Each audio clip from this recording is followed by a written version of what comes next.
Frequency Podcast Network. Stories that matter, podcasts that resonate.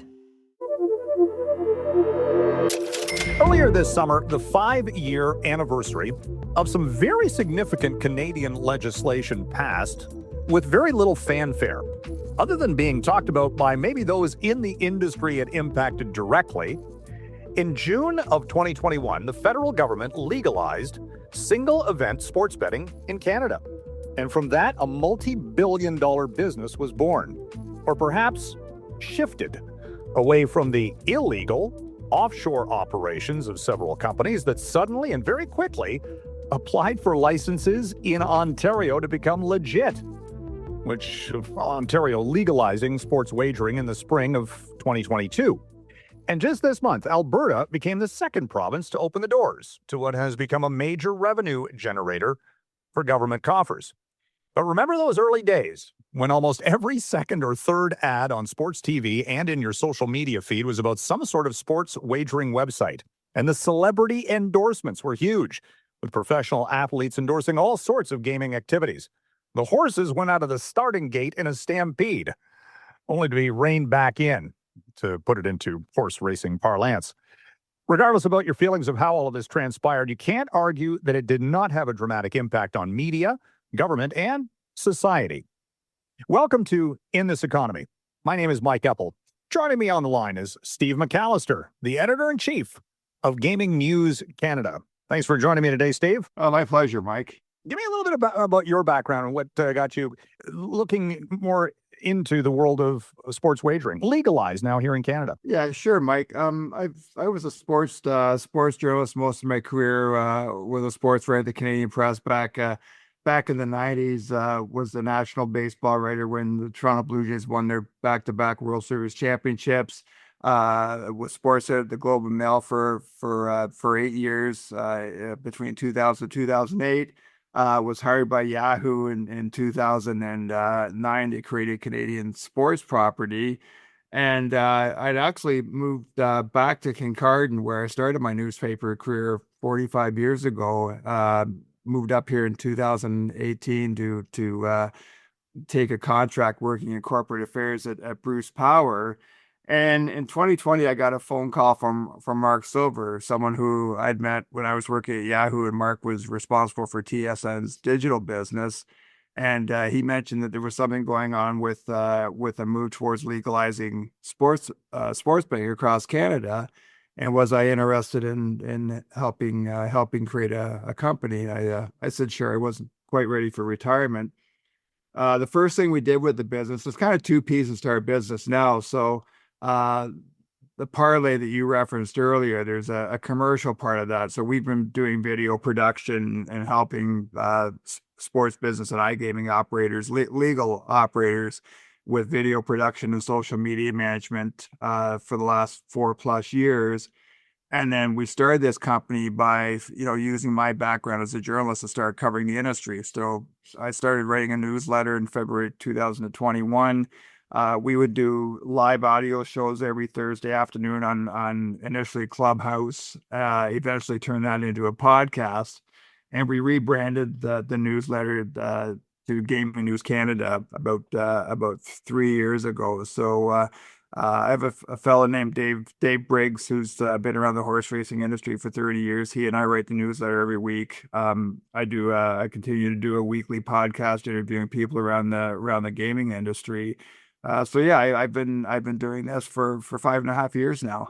Well, I'll be honest with you, I'm not a gambler. I'll put that out there right out front. But if it wasn't for your notation of the fact that it was 5 years since legalized the gambling, the legislation was changed to allow that to happen, this thing went by without any type of discussion. I was kind of shocked by that. This has been a big societal change for Canada, and you look back at the way marijuana was legalized in 2018. It seems like every year we mark that anniversary for some reason. Why do you think is there a difference? Am I missing something? I wonder how much of it, Mike, was just the fact that the Ontario market, when it opened in April of 2022, and when the bill Bill S-218, I think it's Safe and Regulated Sports Betting Act that was passed by the federal government in the summer of 2021, as you mentioned earlier, that we were still in the middle of the COVID-19 pandemic. And I don't think it really got on people's radar until, as you mentioned, that you saw that flood of advertising and sponsorship deals announced when Ontario now opened its regulated market in 2022. And obviously, it's certainly been a more of a hot button issue since then. And I anticipate we'll see we'll see something similar now that the Alberta market is launched as well. How many legal sites, when that door literally opened by the Ontario government, like it was every day that there was another website or gaming site that was saying, we want in, applying for a license and getting one. I mean, the market was super saturated, and at the early stages, I'm going, there's no way, and all of these are going to survive. Seriously, there's that much demand for that. Has there been? And where do we stand now in the Ontario market? Yeah, that's one thing that surprised me, Mike. It's funny, when I was doing these live audio shows back in the early days of the industry, consolidation was something that came up quite often, and that there was a feeling that the small fish, the small operators in the industry would get swallowed up by the bigger brands eventually. But when you look at Ontario today, it launched with 12 operators in April 2022. There's around 47 operators in Ontario today, plus OLG. In Alberta, 18 operators opened with about 22 websites when the market opened on July 13th. That doesn't include AGLC, which operates a digital gaming platform called Play Alberta. And there have been 50 operators have registered to do business in Alberta. So, and we expect that that 18 I could see easily doubling between now and the middle of October. Well, some of the biggest players, again, just calling it up on the Google machine here, BetMGM, Caesars, BetRivers, FanDuel, DraftKings. I mean, those are the behemoths that, they're everywhere, it seems like. So they're obviously making a lot of money, and there is a lot of money to go around, right? Yeah, and one thing I'll point out too, Mike, and I got lost in this, and like you, I'm not a gambler. When I started covering the industry in the winter of 2021, I didn't know a money line from a parlay. So it took a while for me to get up to speed. But something that stood out almost immediately is that the overwhelming amount of wagering happens on online casino games. So in Ontario, about 85% of all revenue or all wagers is done in online casino, not sports betting. And for a lot of operators, sports betting is kind of the appetizer and the way to attract customers to use their product. And then there tends to be quite a healthy percentage of people who do move over and try iGaming as well. Oh, that I didn't know. I figured the way they advertise it, you'd think it was all about sports betting. Yeah, and I think what we have seen, Mike, is we've seen a shift. And you reference the tsunami of advertising. I mean, the early days of the industry, if you turned on Sportsnet or TSN, those ads by the big brands you just mentioned, I'll throw Bet365 in there as well, is that they were predominantly based on sports betting. I think you have seen a shift where there is more advertising now, especially on social media channels like Instagram, around the iGaming products of these operators. Well, the article that you posted about the anniversary and subsequent launch in Alberta indicated that in the first 5 years for the province of Ontario, the total gambling revenue is $12 billion, and that worked out to $2.4 billion. I mean, we're talking massive numbers. You kind of understand why the province would say, yes, let's get into this because we need the money. Yeah, and there's obviously there's a lot of controversy, Mike, around online sports gambling, sports betting and online gaming, and obviously very accessible on mobile devices today. And there are legitimate concerns around problem gambling, but kind of to go back to what you mentioned earlier, the horse is out of the barn. I mean, people have been betting online for 25 years in Canada. And by regulating these markets, there is an opportunity for governments to bring in tax revenue to direct that revenue to mental health programs, addiction programs.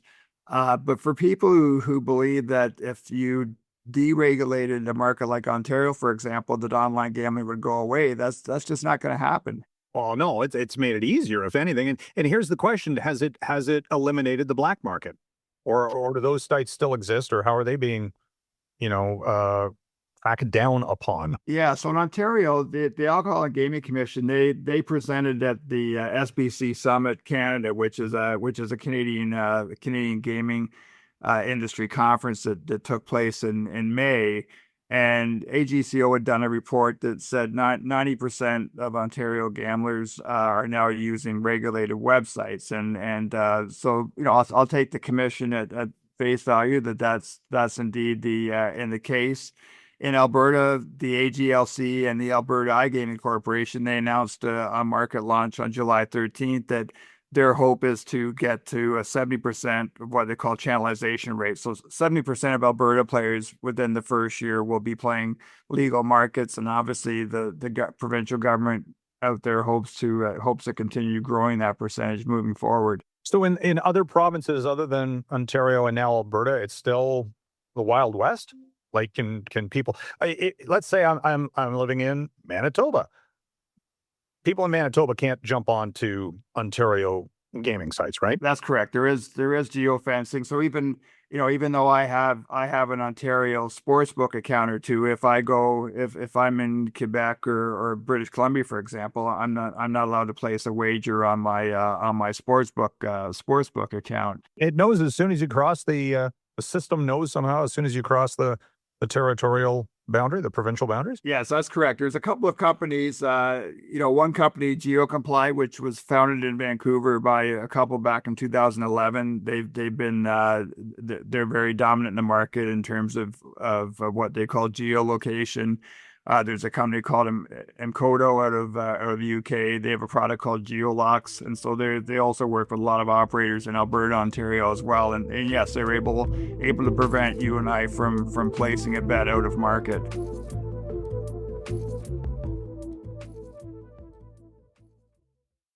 So are other provinces looking at doing this? I mean, again, we're almost 4 years plus into it for Ontario. Alberta's now in. Why haven't the other provinces jumped on board? The provincial lottery and gaming corporations have a lot of clout within provincial governments. So, in Quebec, for example, the Lotto Quebec has been pretty firm in that they see themselves as the only legal option for gambling. There's actually a group of operators and suppliers formed 3 years ago, the Quebec Online Gaming Coalition, and they've been lobbying the provincial government there to follow Ontario and Alberta's lead. That's been unsuccessful so far. British Columbia, BCLC is a very strong entity. The one thing that's interesting, Mike, is that when the Ontario market opened in 2022, OLG, once they realized that the Doug Ford government was going to move forward with this regulated marketplace, they'll tell you that it forced them to get their act together in terms of their digital gaming strategy and the products that they offered to consumers, and their revenues have continued to rise amidst the competition. So when you talk to advocates of regulated gambling, they'll point to what's happened with OLG in Ontario, and they'll ask why other provincial governments wouldn't want to follow that lead. Did Alberta use the Ontario template to learn, what worked and what didn't? And I'm specifically talking about the use of, advertisements. Well, now celebrities aren't really allowed. There's a little bit of wiggle room for some of them, I guess, on the ads. But did they learn a lesson from that? Because there's still calls, the way I understand it, that the ads for these sites should be banned. It's like they're, being compared to cigarette smoking and things like that, that it's not good for society. Yeah, absolutely. I mean, Alberta has taken a lot of the Ontario model. So advertising specifically, athletes cannot appear in ads as an ambassadors to promote products. They can only be used for responsible gaming messaging, which is why, you see those BetMGM commercials with Connor McDavid and Terry Ryan with the mullet and preaching responsible gaming. One measure that the Alberta government has put in place from from the opening day of the market there, which is significant, is what is called a centralized self-exclusion program. So if you're a customer with 2 or 3 sportsbook accounts who thinks they may have a gambling problem, you can go to the website selfexclusion.ca, register, and when you self-exclude yourself from doing any gambling on one website, a message goes out across all sports books, so you can't hop from one sports book to the other. That was something that iGaming Ontario, which oversees the Ontario industry, it took them 4 years to put that program into place, and that was something operators would have liked to seen happen much sooner. So yeah, there's definitely Alberta does have an advantage in that, taking some lessons learned and tightening up the regulations in a couple of areas with their launch. How much is the situation with the economy driven the growth of sports gambling? I think particularly, right now we've got a lot of people, facing the rising cost of living, and then you kind of start to think, oh, how can I make a quick buck? And maybe you get into one of these sites because it's pretty easy, Steve. It's on your phone, for goodness sakes, and they're very user friendly by the sounds of it. Does that just kind of get some people into trouble, perhaps looking for a quick fix on because of economic circumstance, and maybe they see as playing the ponies or what have you as a way to go? Yeah, I think that's part of it, Mike. And I wonder for people of your and my vintage, if it's, the days where we might be more tempted to run down to the Max Milk or the 7-Eleven to get a lottery ticket. And now you can sit in your living room and go on your phone and place a bet on a Maple Leafs or Blue Jays game, or play blackjack online. So I wonder, I'm sure part of it is, trying to make that quick dollar. I think part of it is just people spend so much time on their phones these days as part of that experience. But I think, I think problem gambling, it affects people of all demographics, and it affects poor people. It affects wealthy people, but certainly I'm sure there's an economic component to it. I'm so old that recently I played 649 and still filled out the paper sheet. Yeah, and I think, oh well, gee, there's still people, Mike, that people that still walk down to the convenience store or the gas station and make their pro line picks. But it's crazy. Like, I didn't realize until about a year ago that people are playing bingo online now. And people are also, and we've seen here in Canada. I mean, the Blue Jays are a great example, where for their foundation, they're selling 50 tickets online now, and the prizes from those 50-50 draws are staggering. I mean, once upon a time, people like you and I, we'd be happy if we won $60 in a 50-50, and today you're looking at 50-50s that are millions of dollars. Well, that's because the Jays expanded that to multiple provinces, so that that jackpot does go up. But at the same time, Steve, we've had recently, of course, the World Cup, massive global event. So many people, viewership of those matches, sky high here in Canada. Obviously, that would have generated more revenue, more online gaming traffic. Having said that, these companies are not without competition now. When you've got these predictive markets, Kalshi and what's the other one I'm trying to think? Polymarket, thank you. Which, they're not gambling, but really they kind of are, right? So I mean, that's another gray area, is it not? Yes, and as prediction markets, they've obviously seen the appetite for around sports events. So they call them events now, or whatever you want to call it. At the end of the day, it's betting. It's no different than what you would do on Bet365 than what you would do with a Polymarket or Kalshi. Simple. They've indicated they want to go live with some kind of with prediction markets in Canada at some point as well. The prediction markets has really it's created a firestorm in the U.S. You've got a major bun fight going on right now with federal and state regulators. The Kalshis and the poly markets are fighting with the American Gaming Association, which has all the sports books and iGaming operators as their members. Lawyers are making an awful lot of money on the backs of the legal battles going on between prediction markets and sports books right now. So, it'll be interesting.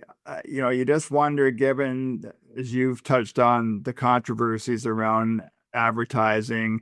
You're seeing more and more research with concerns of problem gambling among young men in particular. And you just wonder in Canada, if you add prediction markets to the mix, what that might set off even more controversy and backlash to gambling in this country. Well, certainly the sports leagues don't mind any of this. I mean, look, for the longest time, betting on the Super Bowl, those friendly Super Bowl pools, that was, nudge, nudge, wink, wink, one of the biggest gambling days of any given year. And now, it's pervasive in any hockey game, any baseball game. You can bet on, everything now. And then the growth, it's going to grow. Like, there's no getting around that, right? No, and it's in our latest newsletter, we dedicate a section to a report that came out from Ipsos, which kind of relates betting now to fan participation in sports. And I've been to several conferences over the past 5 years, and when you listen to executives from the professional sport leagues talk, they talk about the impact that the legalized sports betting has had on fan engagement. And one example is someone who watches the NFL, for example. They might stay tuned into a game that sits out of that's and there's no doubt of what the final outcome is going to be. They'll stick with that game right to the end because they've got a prop bet on a game, or they've got a parlay, or there might be a fan who would normally just watch the 1:00 Bills game, and they're now watching the 4:00 Chiefs game because they've made a couple of bets on Patrick Mahomes. So the leagues do point to that, and the leagues they've done a complete about face, Mike, back in the U.S. Like what really sparked the legalized single event sports betting conversation in Canada was when in the U.S. the U.S. Supreme Court overturned PASPA, the Sports Betting Protection Act in 2018, and opened the door for legal sports betting in U.S. states. Up until 2018, leagues wanted nothing to do with sports betting, and when they realized that this law was going to be overturned and sports betting was going to be legalized, they saw the financial opportunity from doing these partnership deals with operators and data companies. So is it any surprise then that the valuation on sports franchises go up? It's kind of like this symbiotic relationship, because even though let's say you might not have people in the stands, you've got the engagement, whether it's online or what have you, just watching the games. I mean, it's just it's a natural kind of relationship. I mean, we're a long way from the days of Pete Rose being called on the carpet for betting on his own team to win. Yeah, such a great point, Mike. And not only do you not have to be sitting in a stadium, but you also don't have to be watching a game anymore. I mean, you could you could be in the car going somewhere with your family for a weekend, and you could place a couple of bets on a game.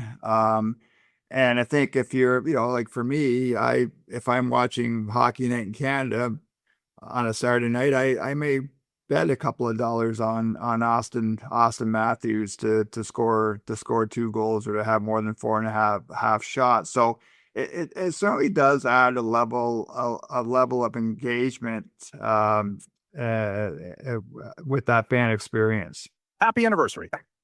We'll leave it there, Steve. Hey, do you want to plug some of your websites? Sure. Yeah. If you, if you want to learn about the industry, Mike, our newsletter really, not only do we do our own reporting and analysis, but we also do a lot of aggregation.